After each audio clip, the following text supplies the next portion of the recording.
Wait here. Lord Commander. Well? The king is not in his tent. Not in his tent? No, sir. Well, it must be somewhere. Have you searched the camp? Yes, sir. I brought the aid you assigned to him. I think the man knows something.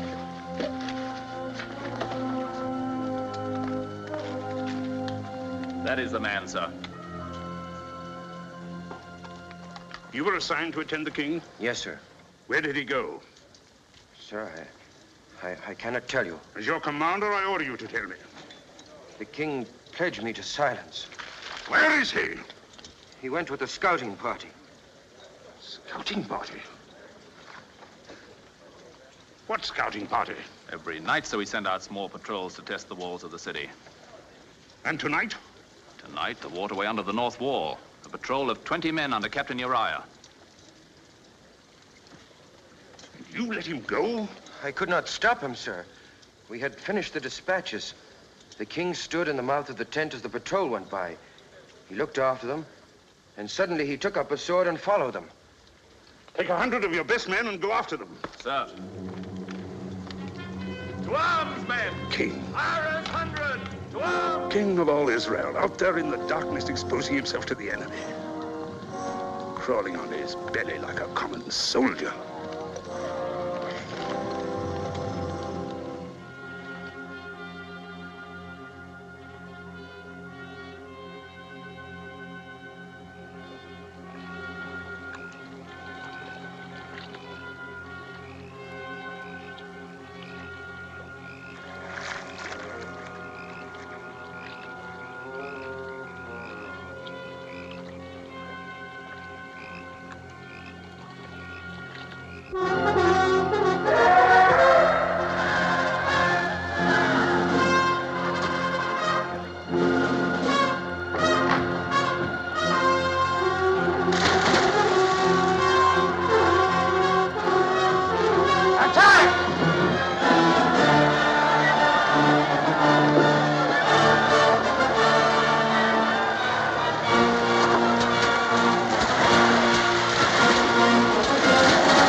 Commander of the army. My order. Yes, I know.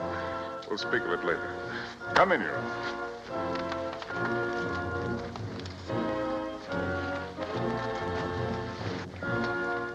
I apologize for delaying your supper. Sit down, Uriah. Pour us some wine. Sit down.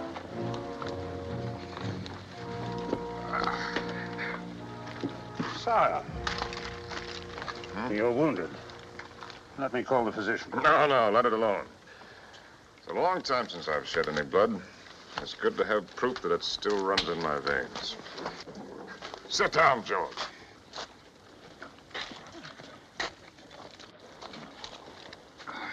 We must decide on our strategy, for Rabbah is well defended.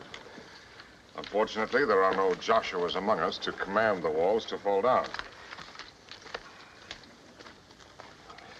What would you do, Uriah? I can speak for the men, sir. Every man in the army would be glad to die for David. 1,000 dead, perhaps 2. 1,000 vineyards and flocks left untended. 1,000 women wailing on my doorstep. You have a wife, Uriah? Yes, sir. She will come to my door in tears. If I am unlucky. No, it is a certainty. In wartime, the best are always the first to die.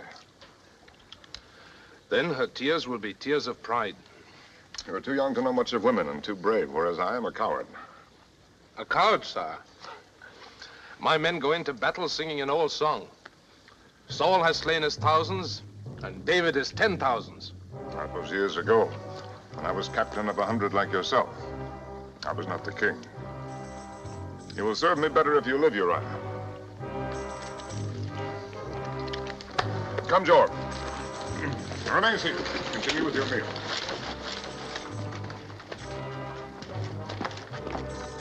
I will return to Jerusalem in the morning.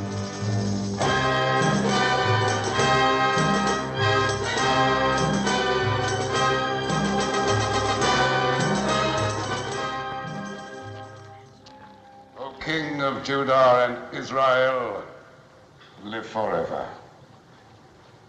The Pharaoh of Egypt sends greetings to his beloved cousin. The Pharaoh bids me prostrate myself before the great king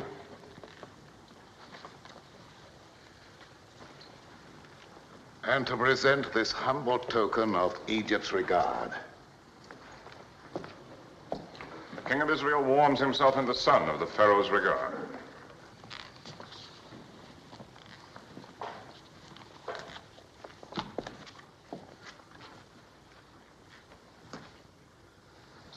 My beloved cousin, the Pharaoh, probably hopes that I'll cut my throat with this. Nathan, the prophet of God.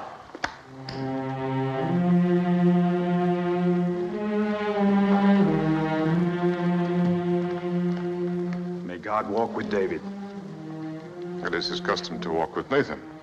God looks with favor on your plan to bring the Ark of the Covenant into Jerusalem. Excellent.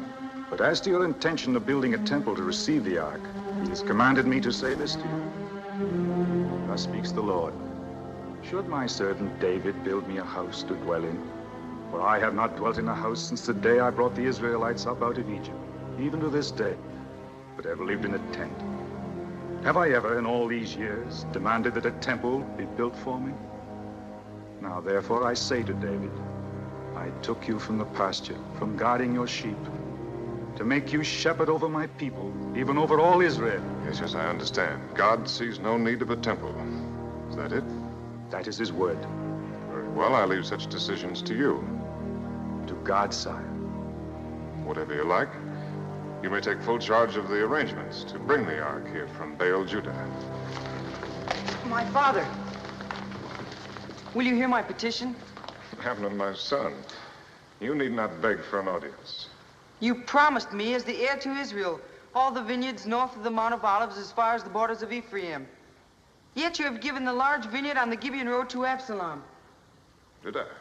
Only last month you said it was mine, yet Amnon claims it. I demand only justice. And what does Absalom demand? Justice, too. Then no matter how I decide, I am unjust. The vineyard belongs to Amnon. Thank you, my father.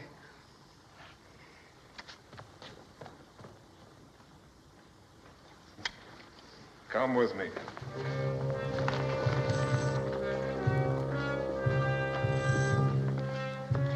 Let's try to understand my problem. Amnon is the heir. He's been anointed. If it became known that I favored you, it would weaken him in the eyes of the people.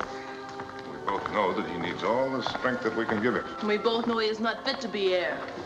That I cannot help. You could anoint me in his place. Even if I wanted to, I am bound by the law. With our people, the law is everything. It is in their bones. It's only one vineyard, Absalom. I'll give you your choice of my own holdings. I want only what is mine.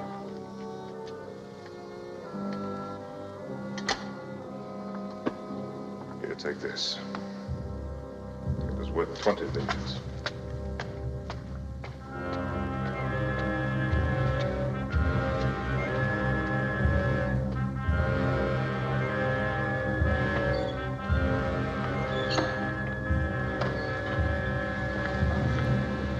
Michael,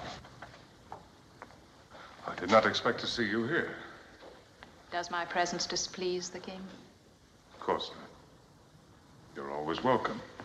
If the sight of me is so welcome, why haven't you come to my chamber since your return? I had much on my mind. Yet you found time to greet your other wives. I was the first. And now I'm the last. If you had been with the others, I would have greeted you too. You remain aloof by your own choice. There was a time when you thought well of my aloofness. I make no objection to it now. Do as you please. How graciously. You give your royal approval. Your sarcasm is wasted. We both know that royalty is a fraud. It was no fraud when my father was king. I've never denied that Saul was every inch a king. And his successor, every inch a fraud. I will not argue with that either. Do you think that hanging his spear on your wall will make you royal? Michael, please. I have messages to read. Oh, I understand. I am dismissed. The shepherd's son is dismissing the daughter of Saul. I am to go and sit with the concubines. They are my wives. And you are my wife. Is that not enough?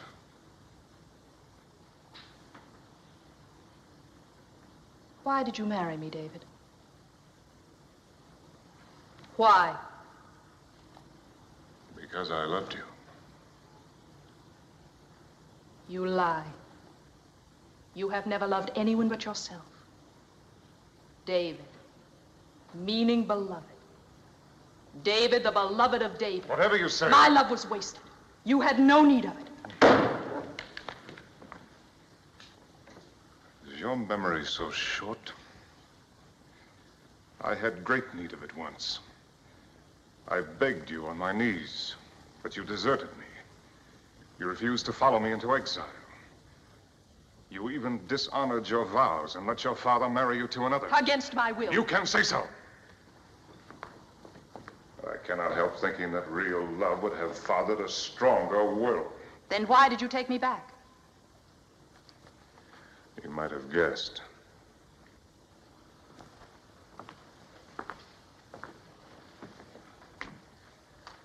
Without Saul's daughter at my side, the northern tribes would not have acknowledged me as king. By taking you back, I made Israel one.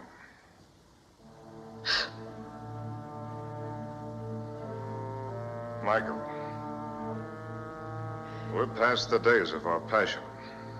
Love or hatred or anguish, even cruelty. Why should we torture ourselves? We have to go on living, Michael.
Abishai.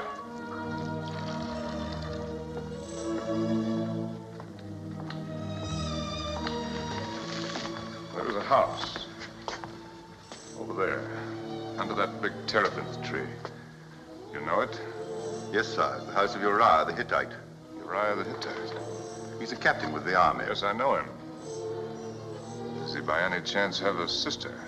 No, sir. He has a wife. A Hebrew woman of Benjamin called Bathsheba. Bathsheba. During my visit to the army, this Uriah's gallantry was called to my attention. It's been in my mind to reward him. Perhaps in his absence, his wife could accept the reward. I'll send for the woman in the morning, sir. No, send for her now. She shall dine with me tonight. Yes, sir. You're not eating. I dined earlier, sire.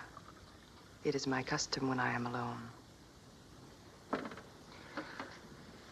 As a soldier's wife, you have good reason to hate the king who keeps your husband from your side.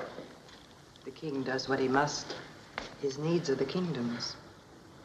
Not all of them.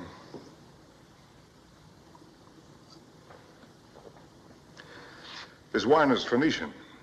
I find it mellower than ours. It has the blandness of the sea air. Have you ever visited the coast? No, sire. I lived for several years among the Philistines. A cold people like their sea. We Hebrews are of the desert. We breathe its wind and our blood runs hot with it. Our emotions are fierce like the desert wind. We worship our God fiercely. We love fiercely. We feel sorrow fiercely. Even the lesser sorrows like the absence of a loved one. Has Uriah been away for long? We have been married 7 months. Of this time, we've been together 6 days. A poor return on the hopes of your betrothal. You are generous indeed not to hate me.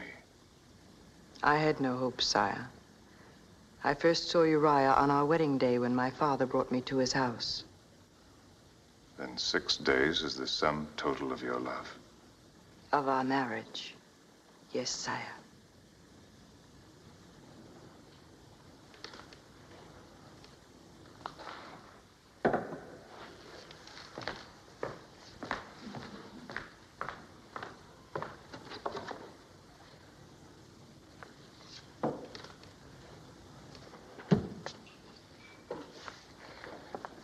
One of the vanities of kings is that they think virtue can be rewarded with a bauble. Our God must laugh at the spectacle of unvirtuous kings, hanging bits of rock and metal on virtuous men.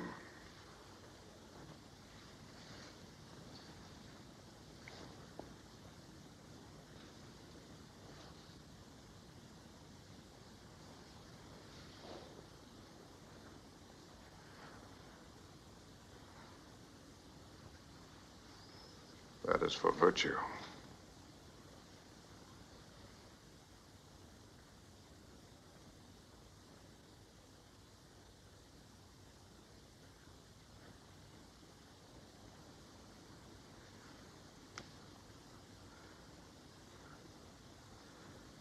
Now you understand why I sent for you.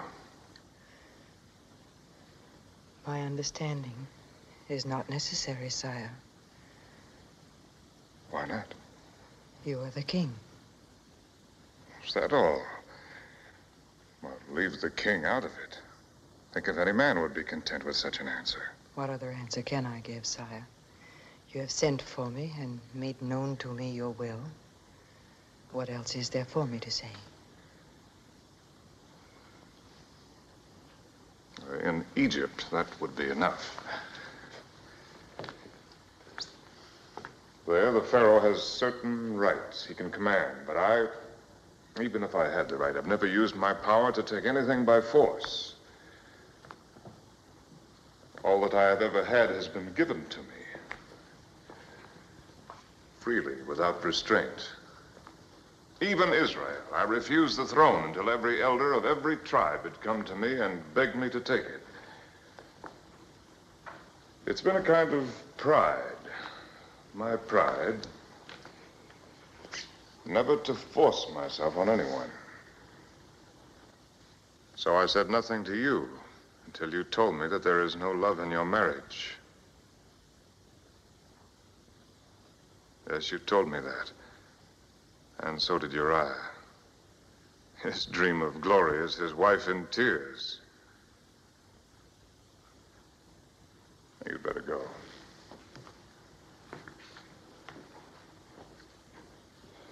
Oh, no, keep that. It's only a stone, but you lend it beauty.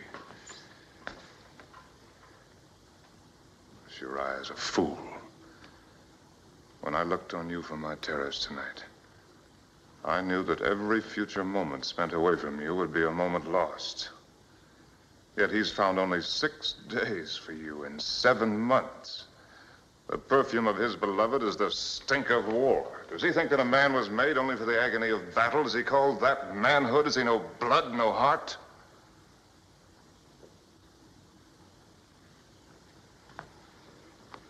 Now go. Be thankful that I am not Pharaoh. At least I can console myself with the thought that your modesty matches your beauty. Perhaps you would prefer truth to modesty, sire. Before you went away, I used to watch you every evening as you walked on your terrace. Always at the same hour. Always alone. Today I heard you had returned. Then you knew that That you would be on your terrace tonight. Yes. I had heard that never had the king found a woman to please him. I dared to hope that I might be that woman. Why are you telling me this now? Why not before? Because first, I had to know what was in your heart. If the law of Moses is to be broken, David, let us break it in full understanding of what we want from each other.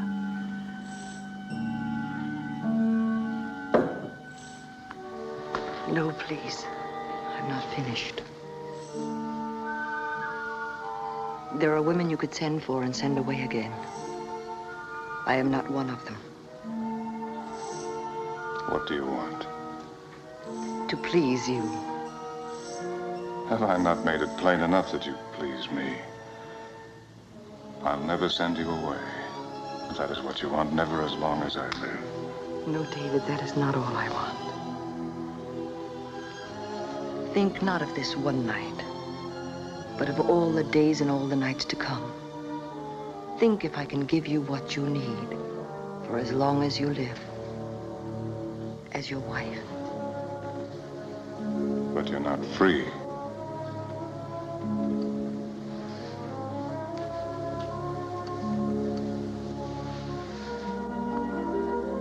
If I were free. A king is not supposed to need anything. Only a fool would suppose that. Well then. Friendship. I had a friend once, but I destroyed him. The others who call themselves friends, I never see their eyes, only the tops of their heads as they bow to me. Their hands are extended to me, but palms upwards for favors. Even my own sons. Will I see your eyes, Bathsheba? You will see them. And my hand will be in yours. That much is easy, David. I'm only a man, Bathsheba. I need someone to understand that. I need the kind of understanding that only one human being can give to another. I need someone to share my heart. The man I watched from my window was not the king, but a man whose heart is well worth the sharing.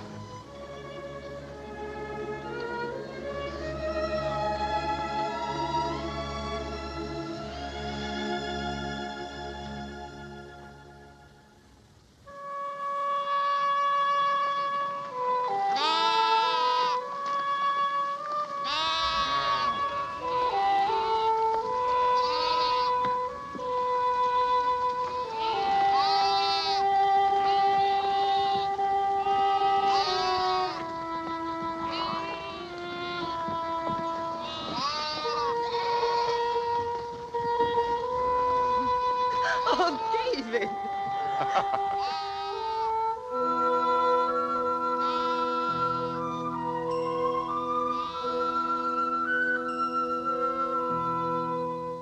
No, David. The boy, he'll see us. No matter. Shepherd boys learn early about life.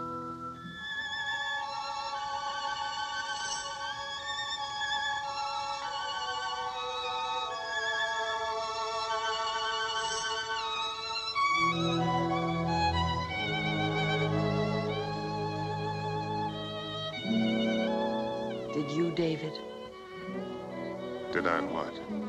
Learn about life early. Before I was 12, I knew almost everything there was to know about life. And death. 12, I'd killed wolves. 13, a man. Tell me, not about the killing. Tell me about the boy you were.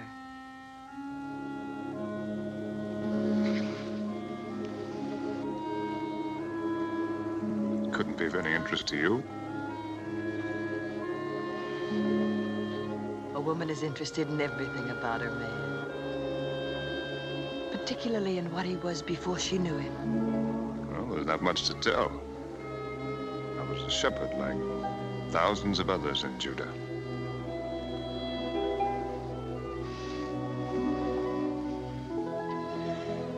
You slept out under the stars. Did you dream, David? What did you dream about? Surely a man is entitled to the privacy of his dreams. Then they were of women. Naturally. A whole procession of them. And every one of them ravishingly beautiful. I'm jealous of every one of them.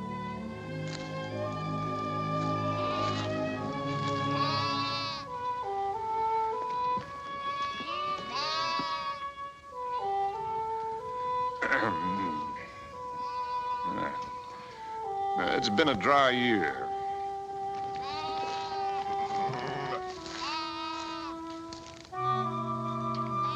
The shepherds had driven early to the wells. Once when I was a boy, we had a year when even the wells went dry. By midsummer, we were slaughtering sheep, saving only the ewe lambs. That was the year that I fought the wolves. Tell me. I had been made desperate by hunger. I fought them for 8 hours with my slingshot. In the morning, 6 of them lay dead. And you were only a boy. Well, I was quite a hand with a sling. Here, I'll show you. May I try your sling?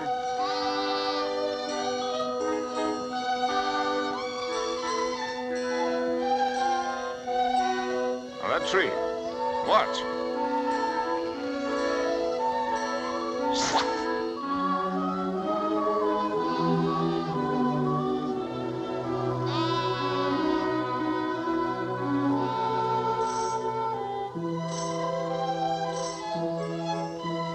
Very well, if you think that you can do better.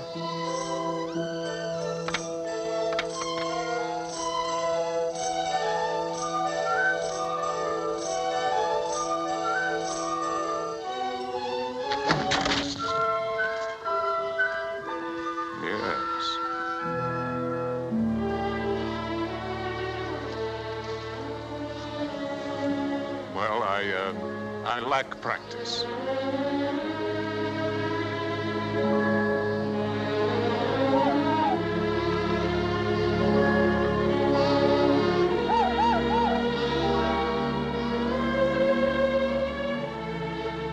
David, did you really kill Goliath? After seeing me with that sling, how could you doubt me? Was he truly as big as they say? Well, I will admit that he grows a little bit bigger every year.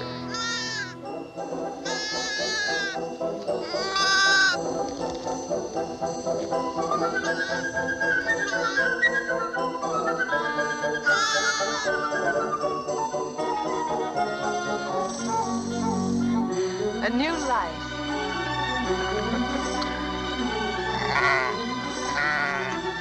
Oh, that's his mother.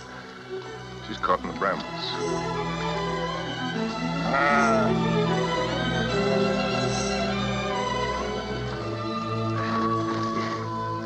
I'll give you some help. Thank you, sir. Now, let's clear those hind feet. No, use both hands.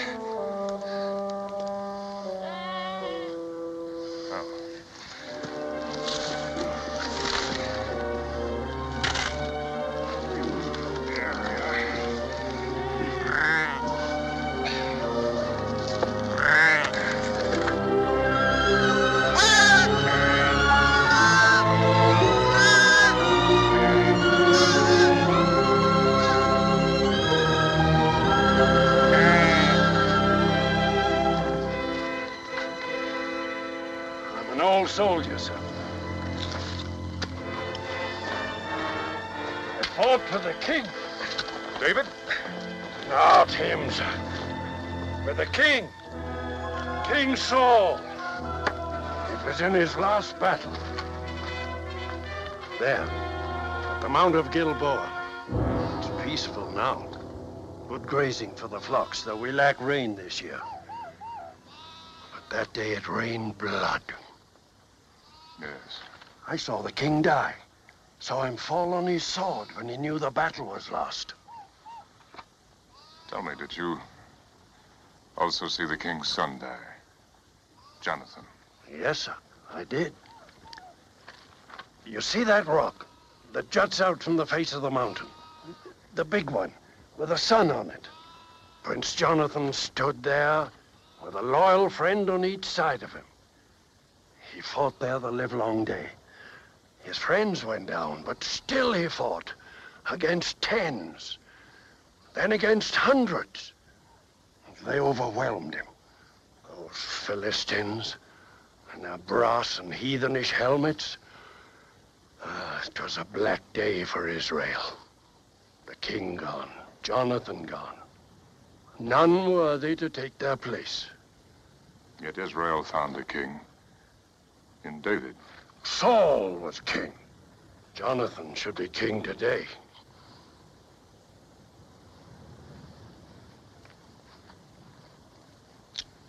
Here.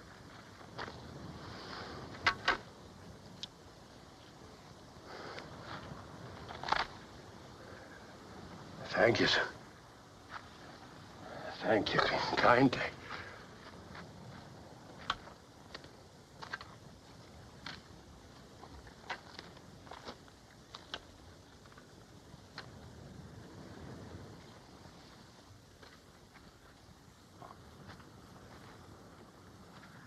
David. Come. It's getting late.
Jonathan!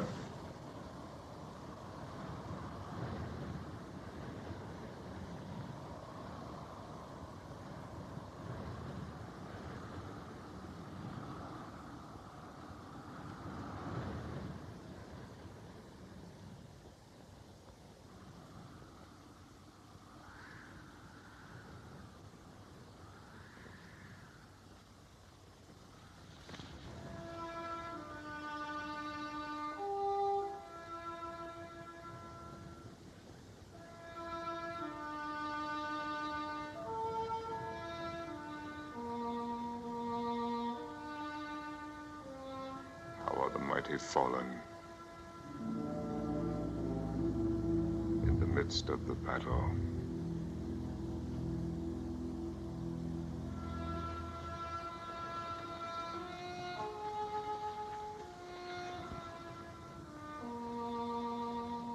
Oh, Jonathan, thou wast slain in thine high places.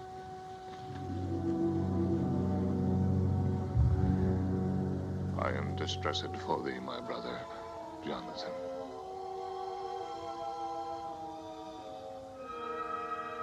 Very pleasant hast thou been unto me.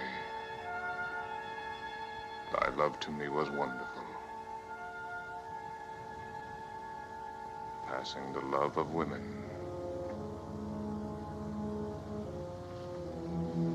How are the mighty fallen, and the weapons of war perished.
Greetings, Abishai.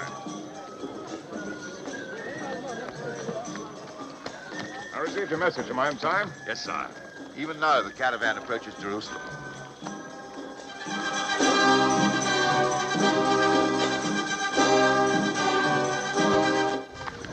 Look, Bathsheba. The Ark of the Covenant. The shrine that has traveled with our people through all their wanderings. I'm bringing it here to its proper home. Get in, Abishai. I'll go down to meet Nathan. You'll take Bathsheba to her house. I beg you!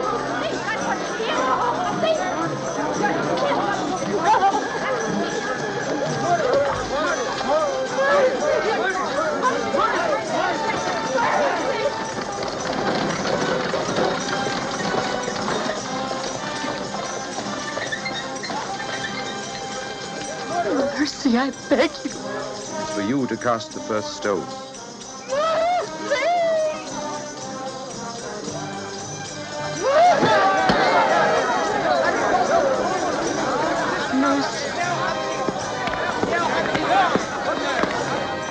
Adulteress, sire. She betrayed her husband in the arms of another. She was judged and condemned under the law.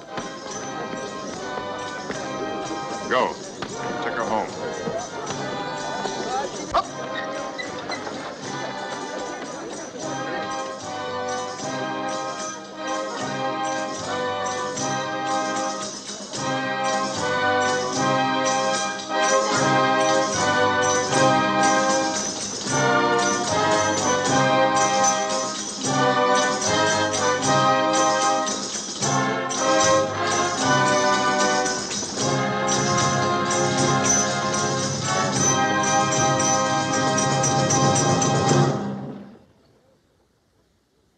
Sire. Nathan?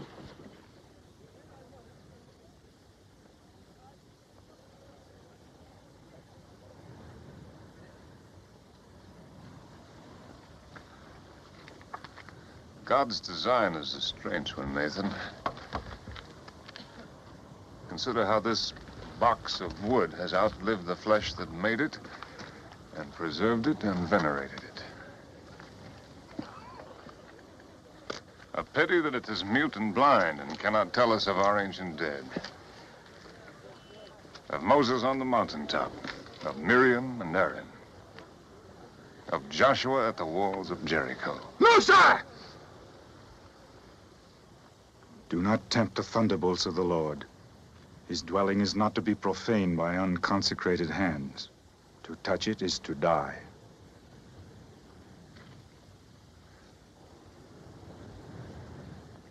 As you say, Nathan.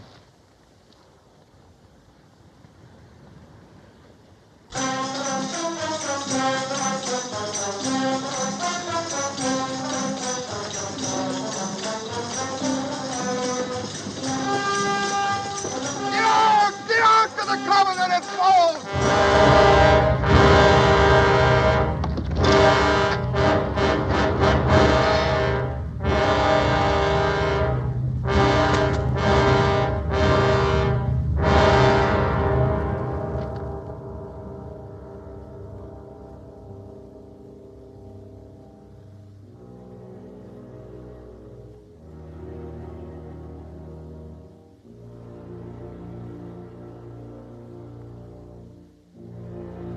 Dead.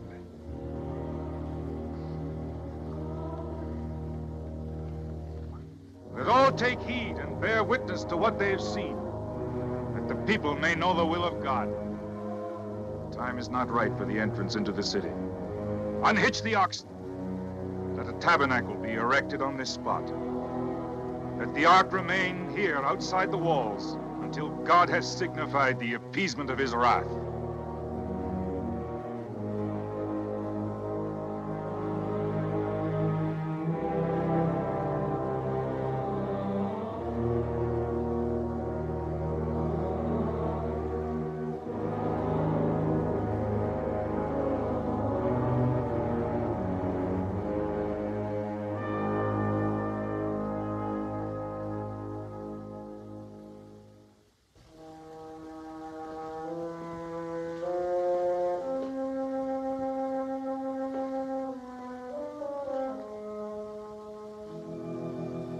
David. Bathsheba.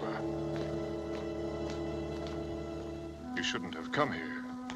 I had no choice. My news would not wait. David, I bring you trouble. Our secret is no longer a secret. Who has learned it? No one yet. But soon all will know who have eyes to see. I'm sure now of what I have feared this past week. I am with child. Beloved.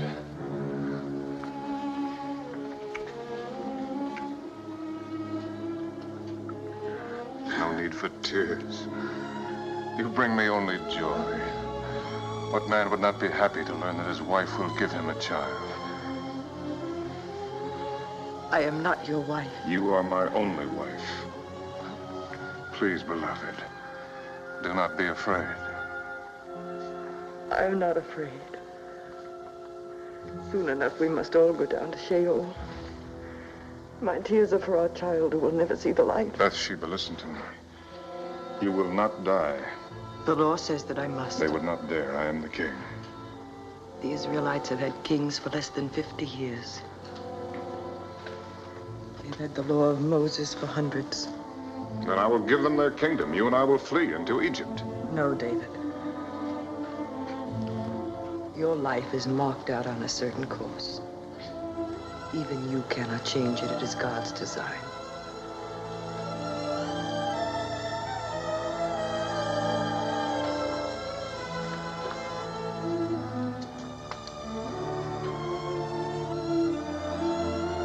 There is another answer.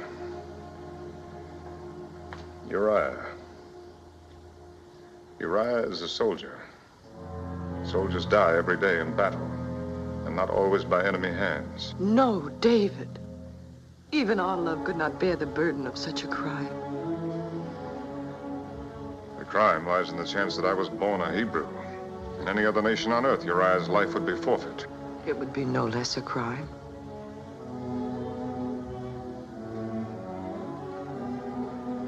If I sent for him, told him everything. We both know what he would say. Yes, honor is everything, charity nothing. For the sake of honor, blood must flow, lives must be ruined, humanity denied. I can see Uriah now, hurrying to the gate, eager to be the first to cast a stone. Sire. What is it, Abishai? The orders for Joab, sire.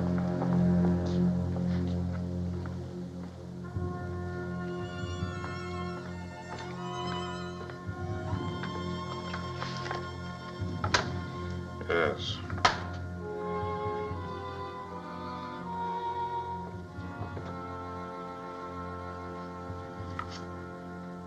Do not send it now. I may want to add to the message. Yes, sir.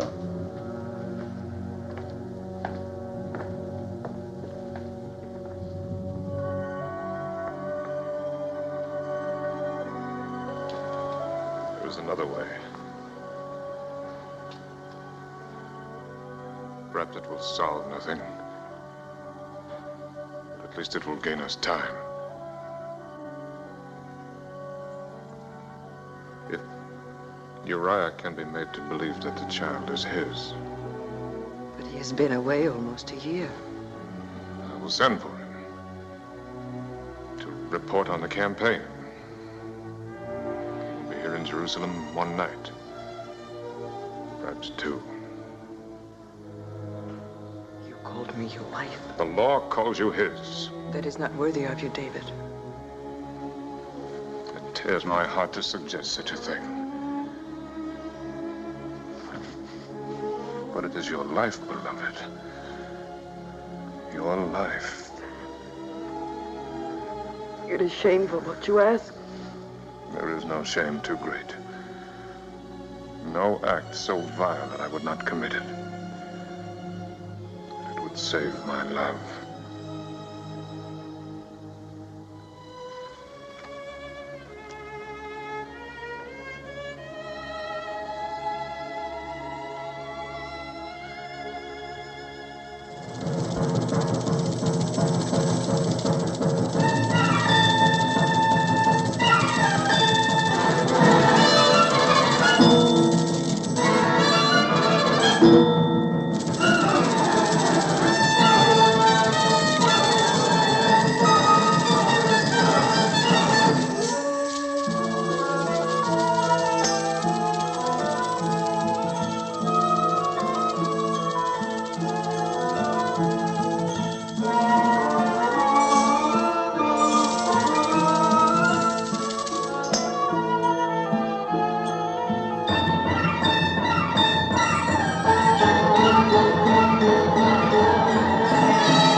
be weary from the road. Come here. Absalom, my son, it is many days since we've seen you at the palace. I've been in Judah, sire, tending to my vines. And do you expect a good yield from your vines? I have no reason to be dissatisfied, sire. In such a bad year. You're to be congratulated. I should like a word with you in private, Uriah. I'm at my king's service. I will not keep you long. You must be eager to go home. To your wife. You say the attack is planned for the day after tomorrow. Yes, sire. Joab is confident that it will meet with success. He promises you rubber within a week, sire. With your permission, sire, I plan to return to camp early tomorrow so that I may lead my 100 into the battle. As you wish. Abishai will have dispatches for you to carry. But if you desire to remain in Jerusalem longer... My only desire is to serve my king. I might believe that. But you have a wife. My wife is nothing, sire, beside my duty. Sit down, Uriah. They say she's very beautiful. As women go.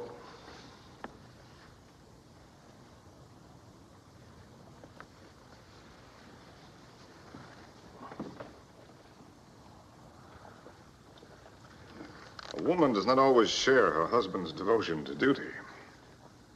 Have you ever tried to think of things from her point of view? No, sir. But supposing her wishes and yours come into conflict? A woman's wishes cannot conflict with her husband's, sir. That is the law. The law? The law can only control what we do, not what we think. What does your wife think, Uriah? I do not know, sir.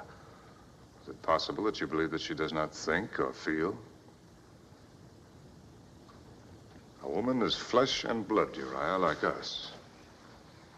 Perhaps even more so, because we give her so little to think of but matters of the flesh. In all our history, only a handful of women have been permitted to write their names beside the men. Miriam, Deborah, Jael, perhaps one or two more. A woman's occupation is her husband. And her life is her love. But if her husband rejects her love, if he puts another love before it, if he denies her the only meaning that her life can have, is it not understandable if she seeks a meaning for it elsewhere? With another man? Yes. If she does, she breaks the law.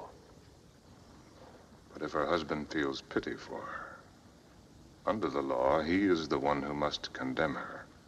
Then it is doubly his duty to be sure that the law is obeyed.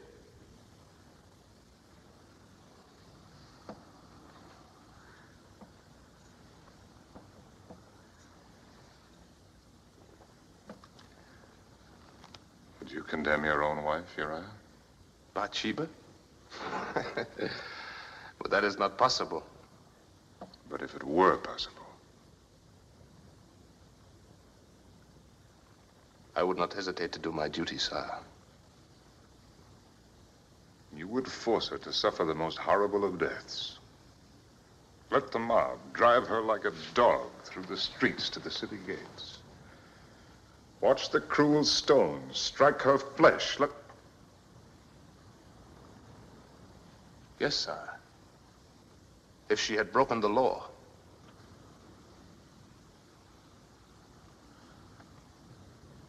I've kept you too long from your bed. You may go.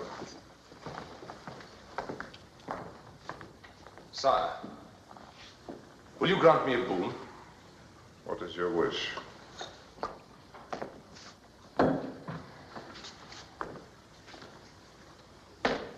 When Abishai prepares the dispatches, let him say this to Joab in your name. Set Uriah in the forefront of the hottest battle, that he may serve as king to the utmost of his ability. I will consider it, Uriah. My thanks, sir.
You are up late, David. So are you. I thought I might be of comfort to my husband. It's a terrible thing to know that your beloved is in the arms of another. Do not trouble to lie. You see, I know your secret. Yours and the Lady Bathsheba's. You know nothing. The lady has servants. Servants tell things to other servants, and they in turn tell them to their mistresses. So the daughter of Saul concocts a fantasy from servants' gossip.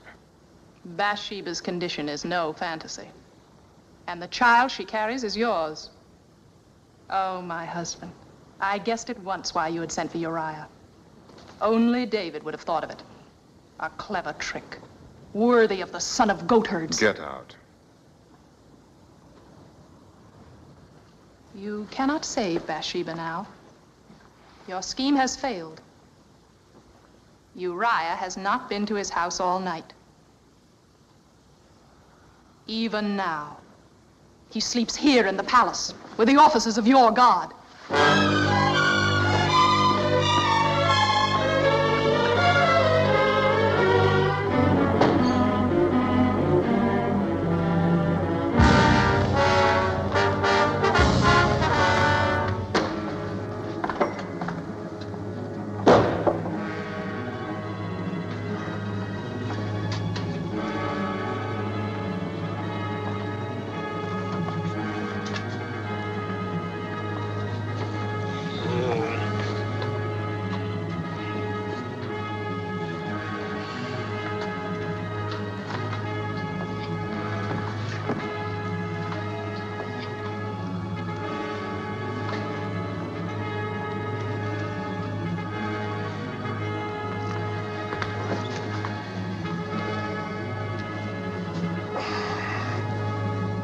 Sire, forgive me.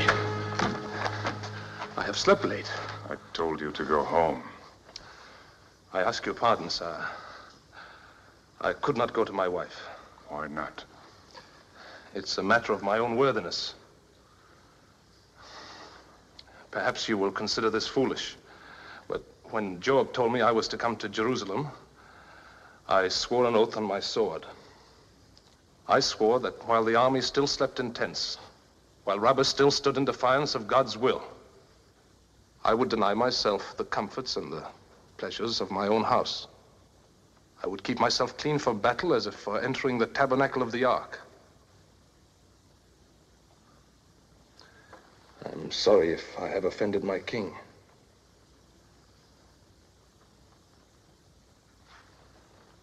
If the dispatches are ready, I will go.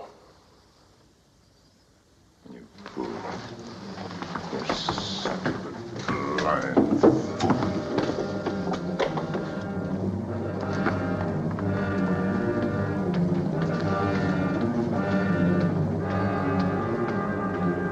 Sire. Dispatches for Joab, sire. Dispatches. Shall I give them to Uriah?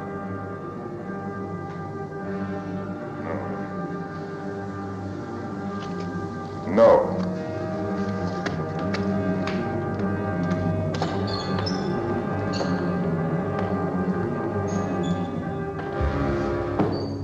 There is an additional order. Set Set Uriah in the forefront of the hottest battle. It is his own wish, Abishai. Even his own words.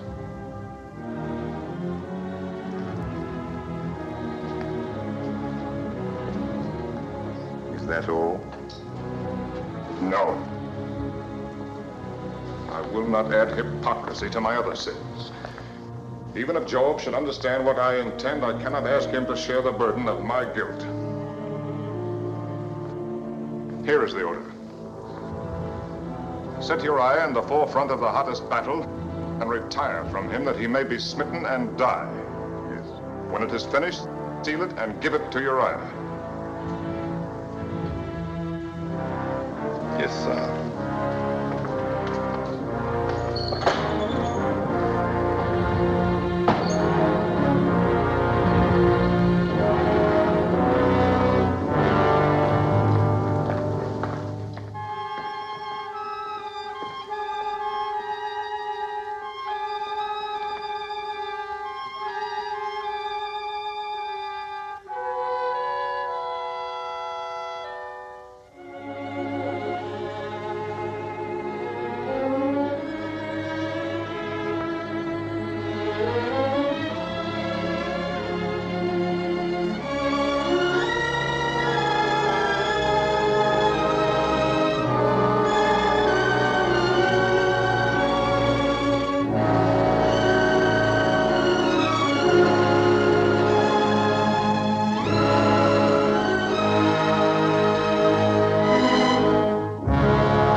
Sire, we bring great news.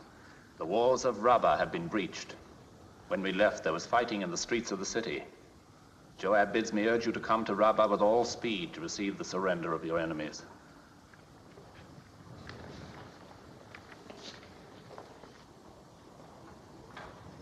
And our dead? Our losses have been heavy, sire. Of the captains of 1,000, Abimelech, the son of Jerubbaal, and Heled, the son of Ikesh. Of the captains of 100, Hezro the Carmelite, Egal, the son of Zelik, Ittai, the son of Ribai, Abiel, the Arbathite, Eliam, the son of Reuben, Shammah, the Harodite, Uriah, the Hittite, Bani, the Gadite, Asmaveth, the son of Eli, and many more are wounded. How did Uriah the Hittite die? There was a mistake in the order, sire. Uriah advanced too far into the breach and was cut off from his command. When you have eaten and rested, prepare to return to Rabbah. I will ride with you. Sire.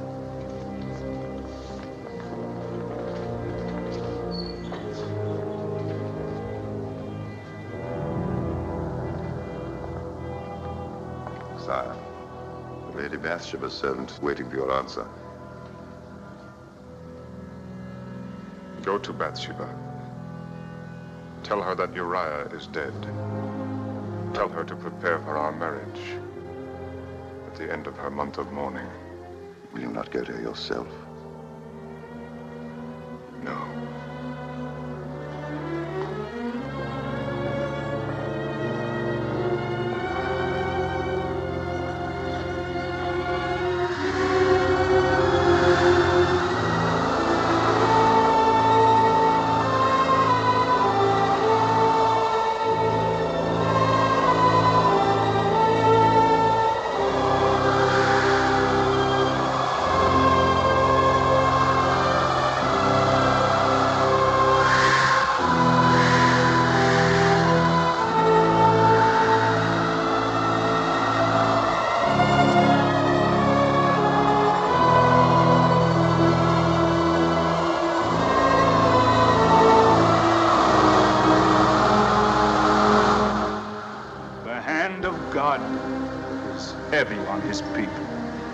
Thus speaks the Lord.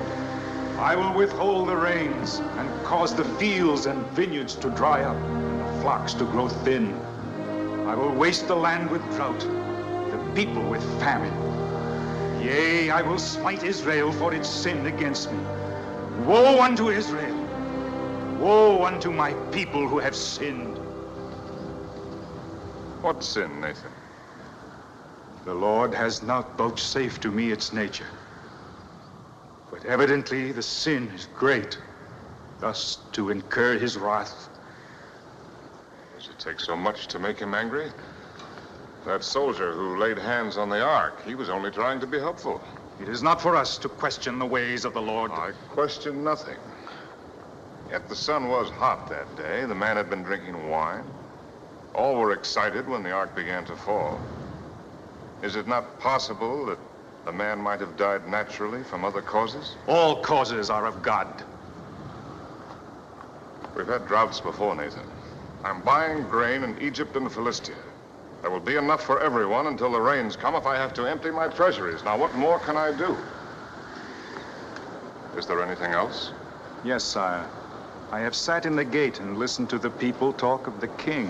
What do they say? They say that David is no longer David. They say that he neglects his duty, that he is often away from the city. When he is here, he has turned his face from his people. Petitioners are sent away from his door without a hearing. In hard times, it's natural that some will complain. Complain, yes, sire. But not talk openly of overthrowing the king. Explain yourself. The hearts of the Israelites are turning after your son. Well, it's difficult to imagine poor Amnon winning anyone's heart. Not Amnon, your second son, Absalom. Boy? Every day he is at the gate seeking those you have turned away. To these he says, "Oh, that I were made a judge in the land, that all may come to me and receive justice." Confine yourself to the affairs of God. Leave the affairs of the kingdom to me. Sire. Oh, Abishai, I have orders for Joab. The king forgets that he too is a servant of the Lord.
Priests are waiting.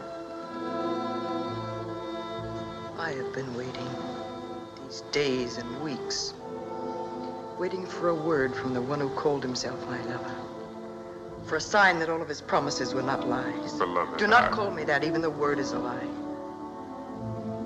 If you still loved me, you would not have avoided me.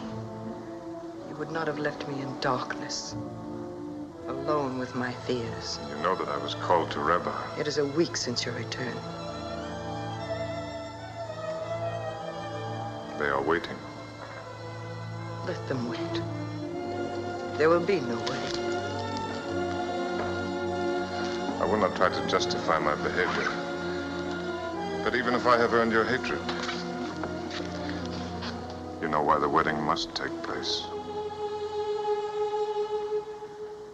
I could more easily find courage to face the stones of the mob.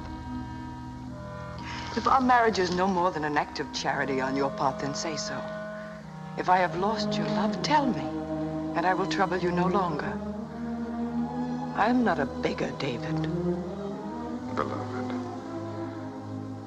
it is I who am the beggar. I beg your patience. If you love me, say no more. Take my love on faith. It is yours. will always be yours.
My lady, the king should be called if he would again see his son alive.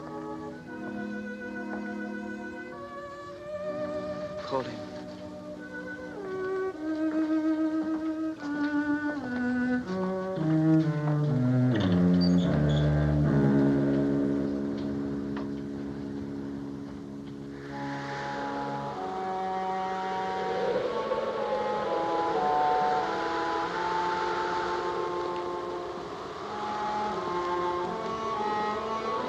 Sire.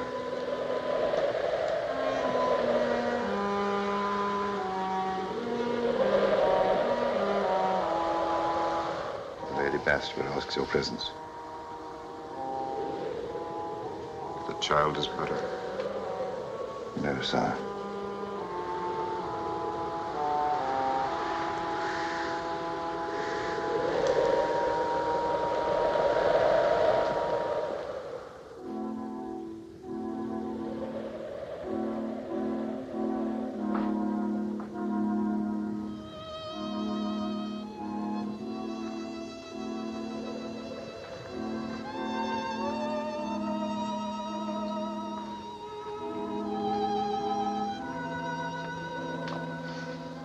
The physicians can do no more. They say he will die. I know. I have known it these 7 days. I have lain in sackcloth on the earth. I have fasted. I have tried to pray. My prayers were only words. going out into emptiness. It fell on no ears but my own.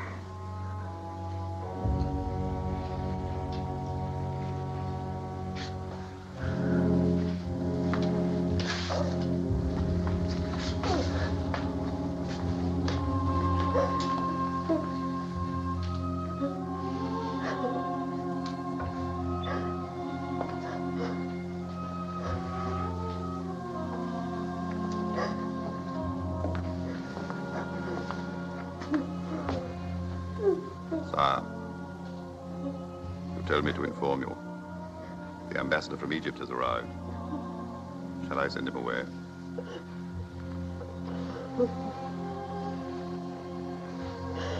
Now I will go down.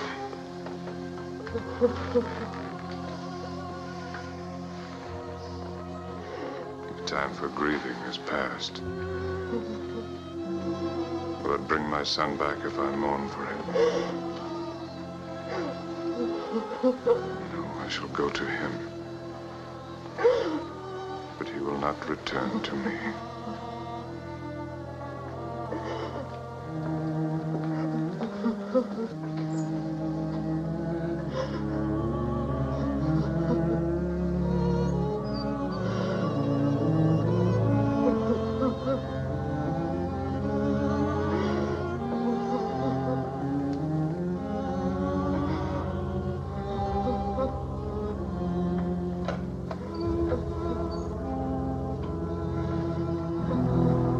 The heart of the Pharaoh bleeds for his cousin and for the people of Israel. But alas, the Pharaoh's storehouses are empty.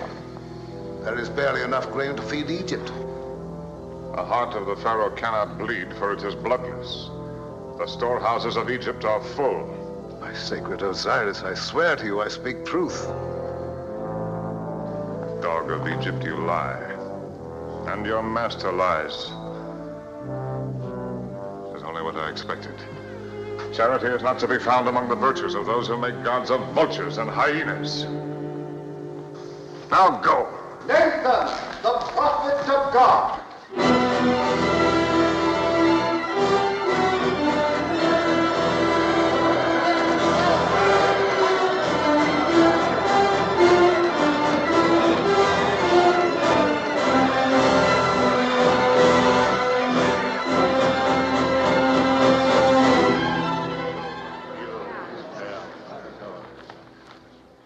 I come on a matter of justice, sire. Hear and render judgment.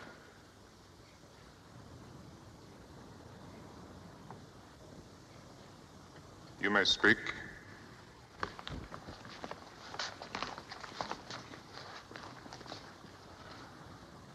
There were two men, one rich and one poor. The rich man owned great flocks and herds. But the poor man had naught but one ewe lamb. He reared it, and it grew up with him and his children. It ate of his food and drank of his cup, and it was like a daughter to him.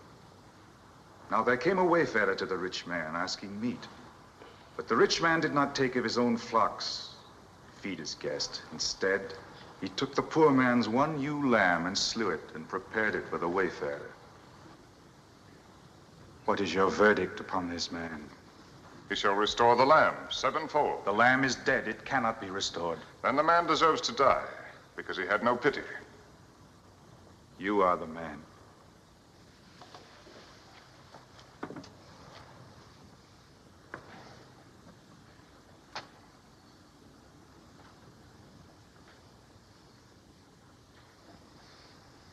You have made me pronounce sentence upon myself.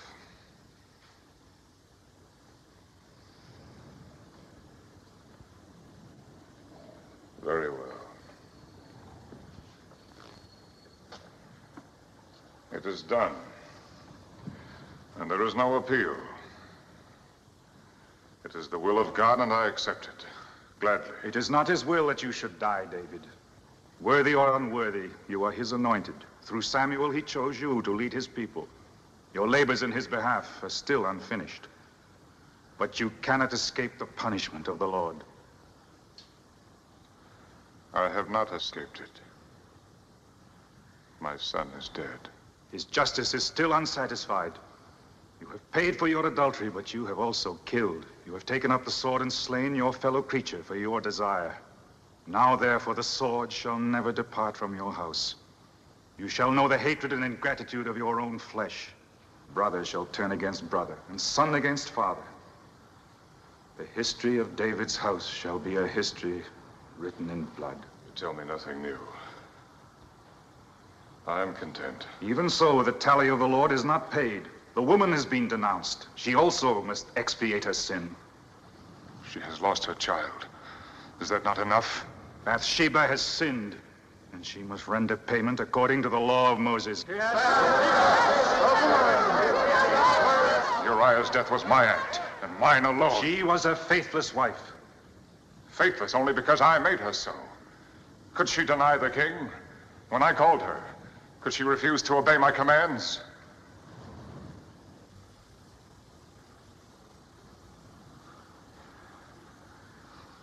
No, she would never lie for herself. And I will not lie for her. But even if she sinned, she has done no evil. She came to me with love and tenderness. She lifted up my heart. She has brought no evil with her. She has brought adultery and murder. She has brought the drought and the famine. She has brought the wrath of God upon Israel. They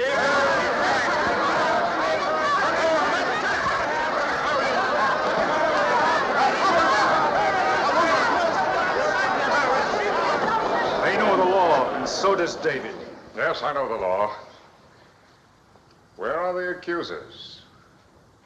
Under the law, they must cast the first stone. Where are those who will say that I knew Bathsheba before our marriage?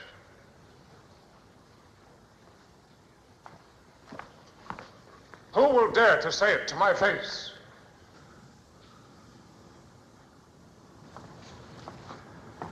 So there are no accusers. You have none.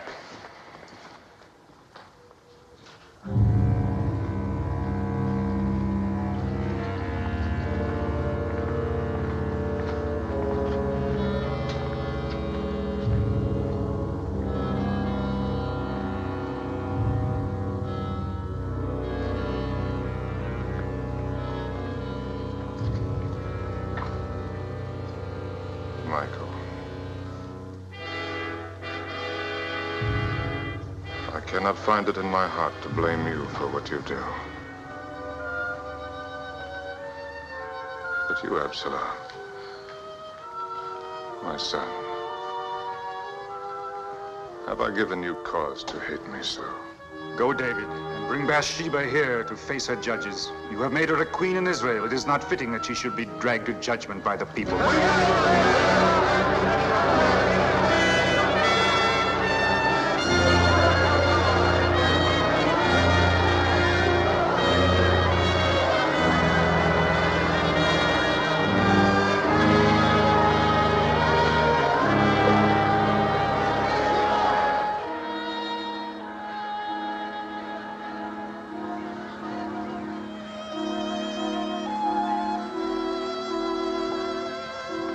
Lady.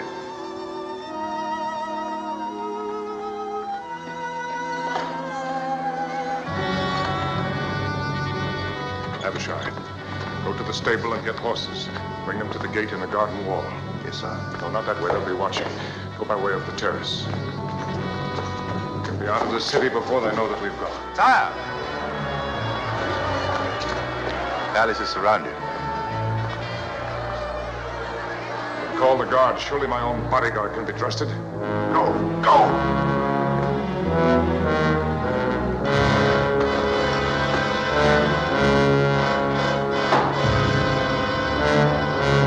No, David. We cannot fight against the will of God. A God who punishes the guiltless. I am not without guilt, David.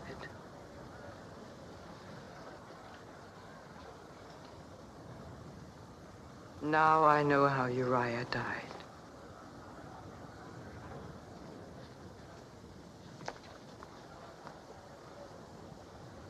think I really knew before our marriage. Knew and put it from my mind. I lacked the courage to face the truth. My guilt is as great as yours. Greater. Because I let you bear the burden of it alone. I killed him. I wished him dead. God sees into our hearts, David.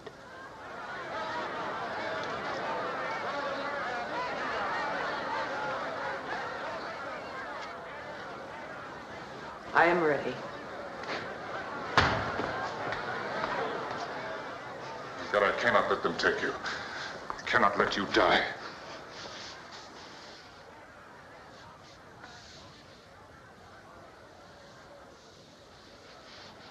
David?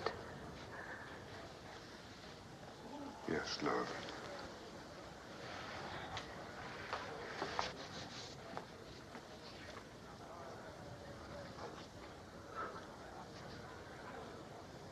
In all our time together, you have never played for me. Something from your boyhood. When you were a shepherd.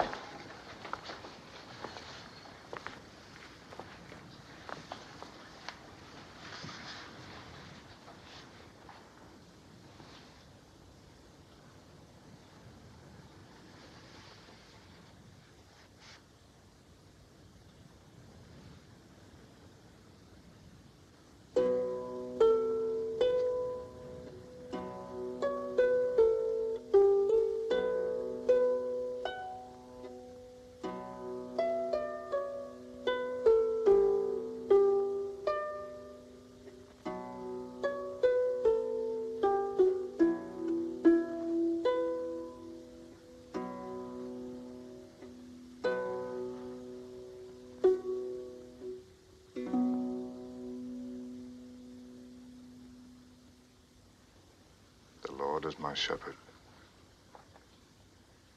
I shall not want. He maketh me to lie down in green pastures. He leadeth me beside the still waters. He restoreth my soul. He leadeth me in the paths of righteousness for his name's sake. Yea, though I walk through the valley of the shadow of death, I will fear no evil, for thou art with me. Thy rod and thy staff, they comfort me.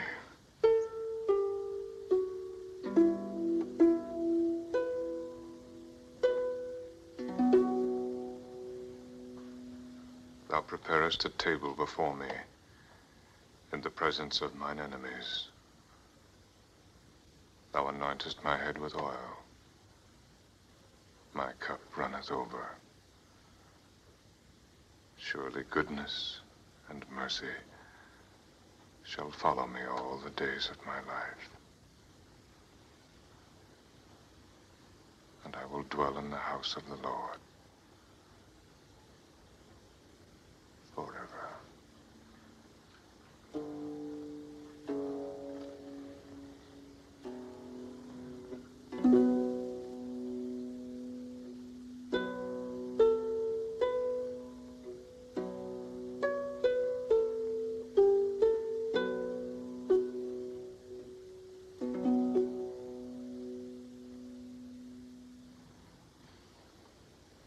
Goodness and mercy. When I wrote those words, I believed in such a God. I was only an ignorant shepherd boy. There was no one to teach me about God. So I taught myself. I saw him in the hills, in the trees, in the miracle of the birth of lambs. I felt his mercy when the wolves had fled and my flock was safe. When spring broke the grip of snow and ice. When the cool wind blew after the heat of the day. I saw his splendor, and the flowers blazing on the hillsides, the stars burning in the sky, and knew his hand in everything.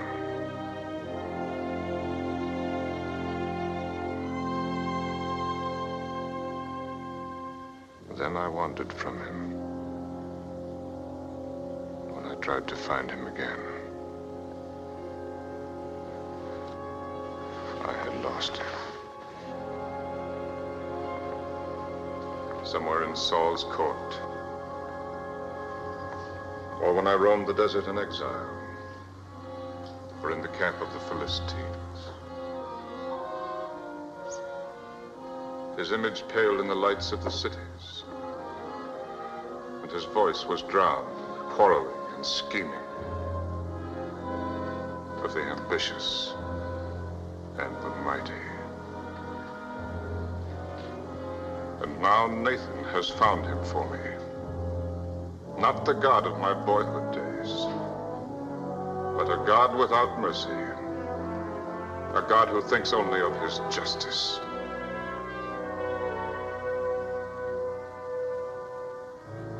So you must die, as the soldier died when he tried to save the ark from falling. He put his hands on the ark like this.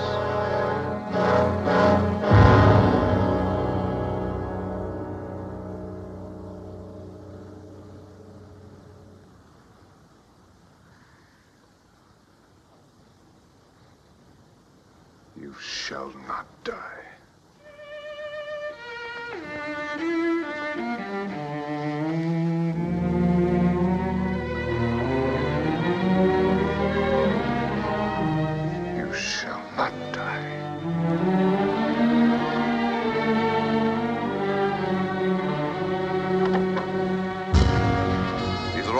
Sire. It will be enough. Take your stand at this door. If anyone tries to enter, cut him down.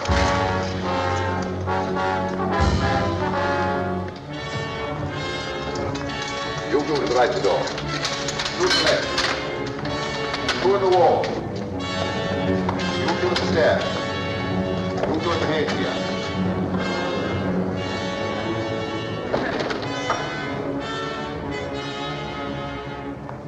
Where's the woman? She is not coming.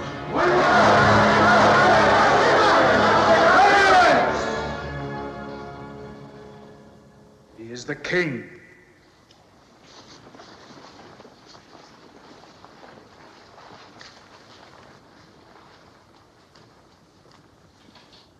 You have heard the word of God. I have heard the word of Nathan. You have told me that God demands justice. That I will believe. But I will not believe that he would condemn a helpless woman for another's crime. Where are you going? To the tabernacle. If God is what you say he is, if this is truly his justice, then let him speak for himself. Will you go to him in anger? He has shown me nothing but anger. He has turned his face from me. It was David who first turned his face from God. Once there was a David who knew how to pray, who sought nothing for himself at the hands of God, who found his strength in faith alone. If that David still lives, his God will not deny him mercy.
God,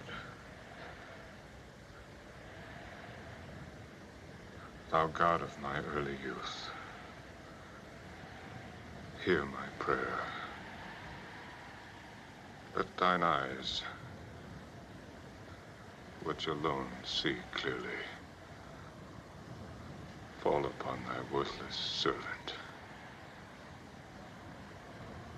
In all things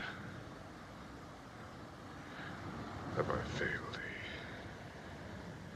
My life is a waste.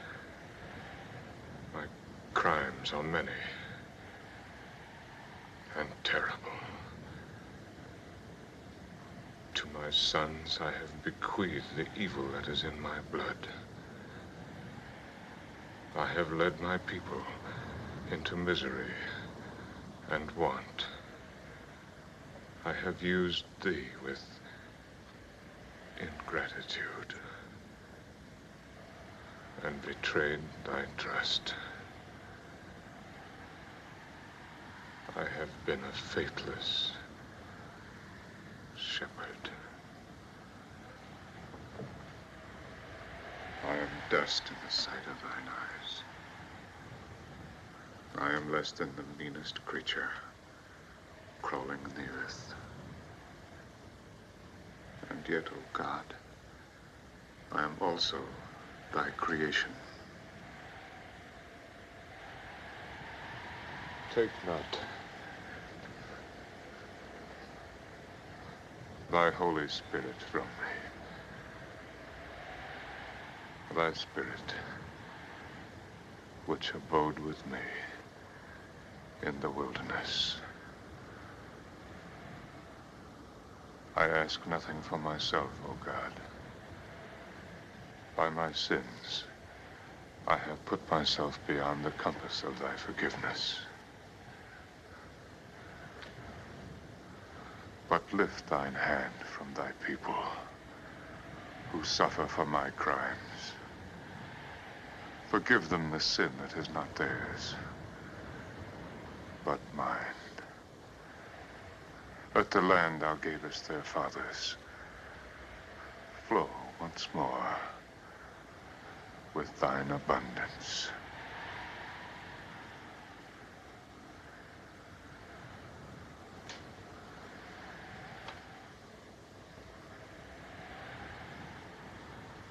And let Bathsheba live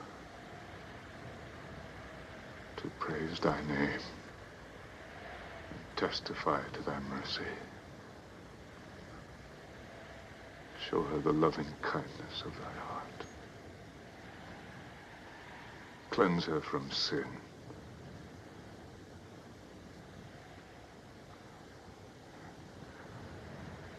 And let thy punishment fall on thy servant who has earned it. Look not on the sinner who comes before thee, but on the boy he was, who loved thee, and who would have died for thee. Make my heart as his. Let the boy live again in his innocence.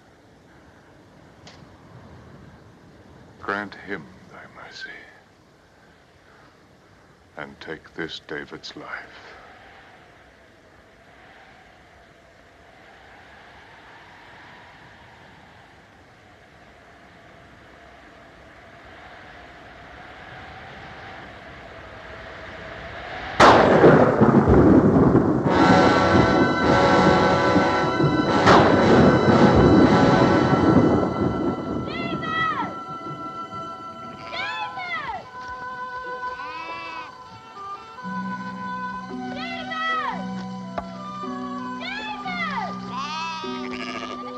Your father bids you come to his house.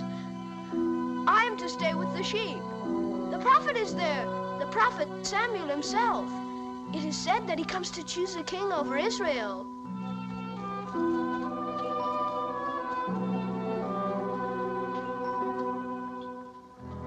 Eliab, Abinadab, Shamma.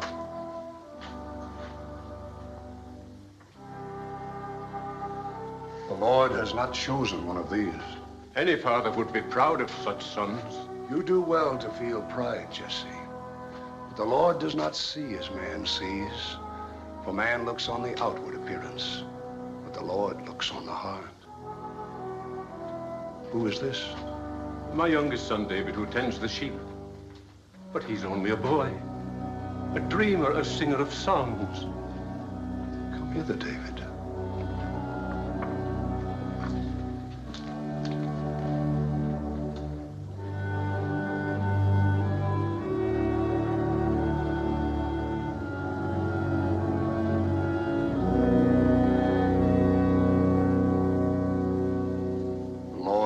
Chosen.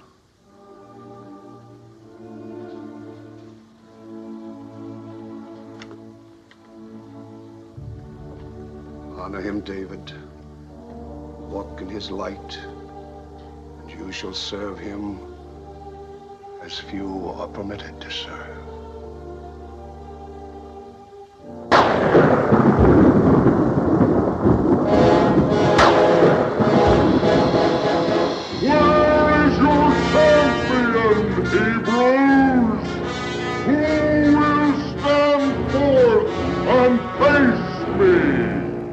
Giant of Gaza, challenging us to send a champion against him and so decide the battle. Sire, the men have heard his challenge these 40 dawns. They cower like whipped dogs at his voice. Unless he is met, and soon, our cause is lost. And is there no one in the ranks of Israel who dares to meet this man? Sire, if Goliath were only a man, any one of us would go. But he's like no man born of woman. His height is 6 cubits and a span, and his spear is like a weaver's beam. They are dogs indeed to run before one Philistine. Is there no courage in Israel? Sire, courage alone is not enough. No arrow can pierce the giant's armor. No spear can thrust beneath the reach of his arms. He casts his spear 100 long paces. We call ourselves the chosen of the Lord. Are we to let the enemies of God take Israel because we lack a champion? Sire, I will meet Goliath. Who is it that speaks? Come forward.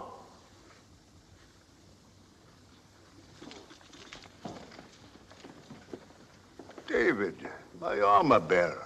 I will meet him, sire. Sire, Samuel calls this boy the Lord's anointed. If you let him go down to face the giant, Samuel's prophecy can be proved or disproved. David, you may meet Goliath. No, David. Father, he is my friend. Silence, Jonathan. Go, David. With God, David. Is Goliath a dog that you send a boy to meet him? Come closer, little one. Come closer. Come closer, little one. My father, let me go down in David's place. No, Jonathan. Let the Philistine prove the folly of Samuel's prophecy.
No man can ever hope to know the real nature of God, but he has given us a glimpse of his face.